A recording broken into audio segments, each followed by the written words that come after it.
Hello friends, થોડા time પહેલા કોઈક જાગૃત નાગરિકે વિડીયો બનાવ્યો હતો સાંઈલીલા મોલ પાસે છે. અહીંયા ગટરનું ઢાંકણું તૂટી ગયું હતું.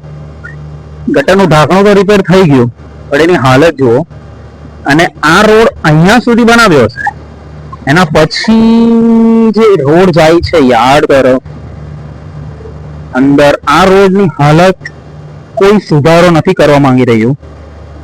અને પ્લસ આ રોડ કોના અંડરમાં છે, નગરપાલિકા, રેલવેમાં કે પછી ગ્રામ પંચાયતમાં, કોના અંડરમાં છે ખબર નથી. આ રોડ છે ત્યાં બીજું ગન્નારું છે ત્યાં સુધી એઝ ઇટ ઇઝ એમનો એમ જ ખરાબ છે.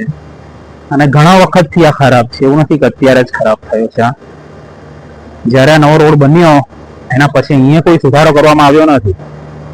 આગળ પણ તમને દેખાતું હશે એક બીજું ગટરનું ઢાંકણું રિપેર કરીને રાખ્યું છે. બટ રોડની હાલત તમે જુઓ, સ્પેશિયલી રોડ બતાવું તમને. વચ્ચે ગટર લાઈન કદાચ નાખી છે એટલે રોડની હાલત ખરાબ છે અત્યારે. પણ એને રિપેર કરવાનું કામ કોણ કરશે? રેલવે કરશે, નગરપાલિકા, ગ્રામ પંચાયત, જે પણ આના અંડરમાં આવતું હોય, પ્લીઝ આ જલ્દીથી જલ્દી રિપેર કરાવો. ચોમાસું સ્ટાર્ટ થઈ ગયું છે વલસાડમાં, નહીં તો અહીંયા બહુ એક્સિડન્ટો થશે, ગાડી ફસાઈ જવાના પ્રોબ્લેમ પણ થશે અને ઘણી બધી સમસ્યા આવી શકે છે. આ બીજું ગટરનું તમને ઢાંકણું દેખાય છે, એનું પણ રિપેરિંગ કરેલું છે.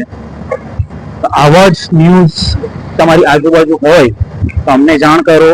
દેવાંગ નિર્ભય ન્યૂઝ સાથે, વલસાડ.